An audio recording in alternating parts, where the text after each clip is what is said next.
December 1-2 తేదీల్లో సత్యవేడులో జరిగే CPM 14వ జిల్లా మహాసభల పోస్టర్ను నేడు తిరుపతి యశోదా నగర్లోని సిపిఎం జిల్లా ఆఫీసులో ఆవిష్కరించారు. ఈ సందర్భంగా సిపిఎం రాష్ట్ర కార్యదర్శి సభ్యులు మూలం రమేష్ మాట్లాడారు. ఈ మహాసభలలోని ముఖ్యమంత్రి చంద్రబాబు నాయుడు ఎన్నికల్లో ఇచ్చిన హామీలు, వైఫల్యాలను చర్చించుకోనున్నామని, ఎన్నికల సందర్భంగా వాలంటీర్ల వ్యవస్థను కొనసాగిస్తామని, జీతం 10,000కు పెంచుతామని ఇచ్చిన హామీని విస్మరించి వాలంటీర్ల వ్యవస్థను రద్దు చేస్తామని ప్రభుత్వం ప్రకటించడాన్ని తప్పుపట్టారు.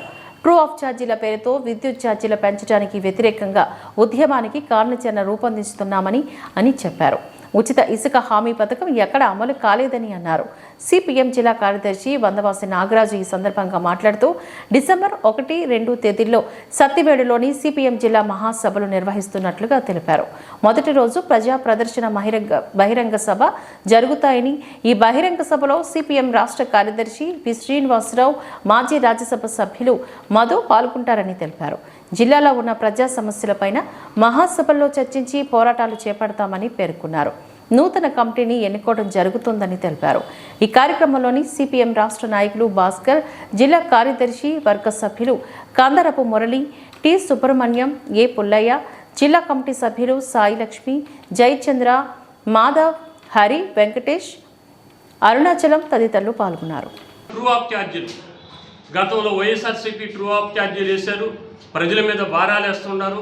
మేము వస్తే ప్రజల మీద భారాలయం, అట్లాగనే కరెంట్ ఛార్జీలు పెంచమనేటువంటి ప్రభుత్వం చెప్పిందో, ఈరోజు మళ్ళీ ట్రూ ఆఫ్ ఛార్జీల పేరుతో 6,018 కోట్ల భారాన్ని, మళ్ళీ వచ్చే సంవత్సరం మొత్తం 18 కోట్ల భారాన్ని ప్రజల మీద ఇవ్వబోతున్నారు. అట్లాగనే స్మార్ట్ మీటర్లు, ఈరోజు స్మార్ట్ మీటర్లు పెట్టి ప్రభుత్వ సంస్థలకు కానీ, అదేవిధంగా వ్యాపార సంస్థలు, గృహాలకి కూడా స్మార్ట్ మీటర్లు పెట్టేదానికి ఆదానికి ఈ యొక్క ఒప్పందం చేసుకున్నారు. ఈరోజు కూడా ఆదాని మీద కూడా అమెరికాలో అనేక ఆరోపణలు వచ్చాయి. ఆయన మీద కేసులు కూడా బనాయించారు. ఆయన కూడా మన రాష్ట్రంలో ఉండేటువంటి అన్నీ రద్దు చేసి భూములు కూడా వెనక్కి తీసుకోవాల్సిన పరిస్థితి ఈరోజు ఆదాని మీద ఉంది. ఇలాంటి అనేక సమస్యలు ఈరోజు అయ్యే కాదు, ఇలాంటి సమస్యలన్నీ కూడా కేంద్రంలో బీజేపీ జమిలీ ఎన్నికలు అనేది ప్రవేశపెట్టబోతున్నారు.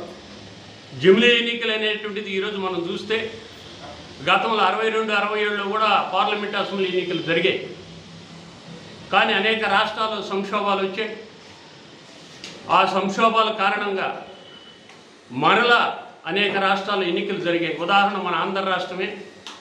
రామారావు అధికారంలోకి వచ్చినాక నాదెండ్ల భాస్కరరావు అని కాంగ్రెస్ ప్రభుత్వం అప్పుడు అమెరికాకు పోయినప్పుడు ఆయన్ని ముఖ్యమంత్రి చేశారు. ప్రజలు ప్రజాస్వామ్యం ఉండాలి ఈ రాష్ట్రంలో అనేటువంటి ప్రజలు తిరుగుబాటు చేశారు, ఎన్నికలు జరిగాయి. అందువల్ల ఇలాంటి అనేక సంక్షోభాలు వచ్చినప్పుడు ఇలాంటి ఎన్నికలు సాధ్యం కాదు. భారతదేశంలో కులాలు, మతాలు, సంస్కృతి ఇవన్నీ కూడా భిన్నంగా ఉన్నాయి. వీటన్నిటిని కూడా అందువల్ల జమిలీ ఎన్నికలను వెనక్కి తీసుకోవాల్సిన పరిస్థితి ఉంది. ఈ జిల్లాలో జరిగే అనేక పోరాటాలకి నాయకత్వం వచ్చినటువంటి సిపిఎం సారథ్యంలో రేపు జరిగేటువంటి మహాసభలు అనేక తీర్మానాలు అనేక రకాలుగా చేస్తారు. ఈ మహాసభ జయప్రదం కావాలనేటువంటి సందర్భంగా తెలియజేస్తారు.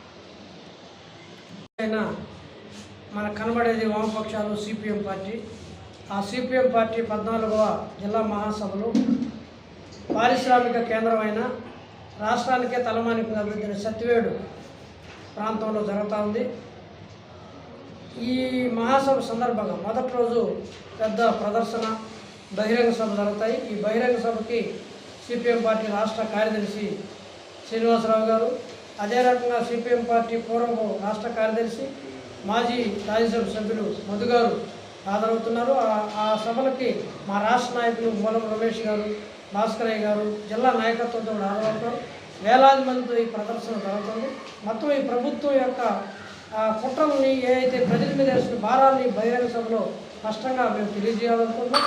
ప్రజల మీద, మహిళల మీద, ఈరోజు దళితుల మీద దాడులు, చిన్న పాపల మీద కూడా జరుగుతున్న అరాచకాలని ఈ అడ్డుకట్ట వేయడానికి జిల్లాలో ఏ రకమైన కృషి చేయాలని చెప్పేసి ఈ మహాసభలో చర్చించబోతున్నాం.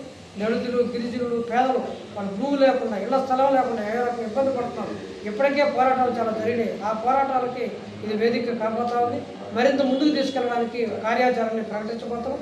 అదే మనం చూసినప్పుడైతే కార్మికులు, కష్టజీవులు, పరిశ్రమలో పనిచేసే టీటీడీలో పనిచేసే కాంట్రాక్ట్ కార్మికులు లక్షలాది మంది ఈరోజు కనీస వేతనాలు లేకుండా, కనీస కార్మిక చట్టాలు అమలు లేకుండా పరిశ్రమలు మూసేస్తే దిక్కులేని పరిస్థితుల్లో చాలా ఇబ్బందులు పడుతున్న పరిస్థితి ఉంది.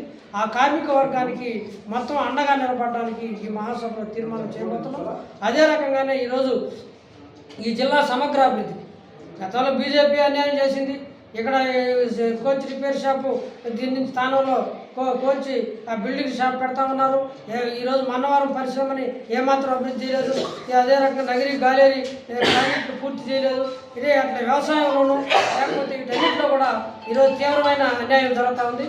ఆ అన్యాయానికి సంబంధించి ఈ మహాసభలో ప్రత్యేకమైన కార్యాచరణ మేము నిర్ణయించి ప్రకటించబోతున్నాం. కాబట్టి 50 మంది విద్యారకంగా కూడా ఈరోజు హాస్టల్లో చూస్తున్న పరిస్థితి ఏ రకంగా ఉంది, చాలా పెట్టలు రాలిపోయినట్టు ఎప్పుడూ లేదు ఆ రకమైన పరిస్థితి. అనారోగ్య పరిస్థితులు, ప్రమాదకరమైన పరిస్థితులు, చనిపోయే పరిస్థితి దాకా తెస్తున్నారు. ఇంత దుర్మార్గమైన ఆ పరిపాలన ఎప్పుడూ మనం చూసిన పరిస్థితి లేదు. మళ్ళీ రెచ్చిపోతున్న పరిస్థితి. మద్యం ఎక్కడ, పాఠశాల దగ్గర, గుడుల దగ్గర, బెల్ట్ షాపులు, ఏంది అరాచకం, ఇంత ఈ దుర్మార్గం మేమంతా కంట్రోల్ చేస్తున్నాం. ఈరోజు చూస్తున్న తెలుగుదేశం నాయకులే కబ్జాలు చేస్తుంటే కేసులు పెడుతున్న పరిస్థితి వస్తుంది.